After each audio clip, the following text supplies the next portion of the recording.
Welcome to Sweet Life Beat Life. We hope this video helps. In this video, I will explain how to create a Trust Wallet account. First, you need to download the official Trust Wallet application. Head over to your device's App Store, either the Apple App Store or Google Play Store, and search for Trust Wallet. It is crucial to download the correct and verified application to ensure the security of your future digital assets. Once you find it, proceed with the installation, which usually takes just a few moments. After installing, open the Trust Wallet app.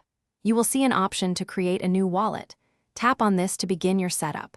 You will then be prompted to read and agree to the terms of service and privacy policy. Make sure to review these. Next, you will set up a secure 6-digit passcode for your application. You can also enable biometric security, like fingerprint or face identification, for quick and secure access to your wallet. This is perhaps the most critical step, securing your recovery phrase, also known as a seed phrase. Trust Wallet will generate a unique 12-word phrase for you.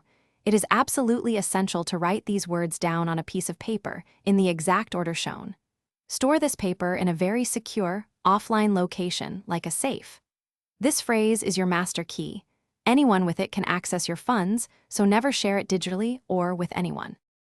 To ensure you have correctly recorded your recovery phrase, the app will ask you to confirm it. You will need to select the 12 words in the precise order they were originally presented. This verification step is vital for your wallet's security and your ability to recover it if needed. Once successfully confirmed, congratulations! Your Trust Wallet is now set up and ready for you to securely manage your various cryptocurrencies and digital assets. Thanks for watching. Consider subscribing if we helped you.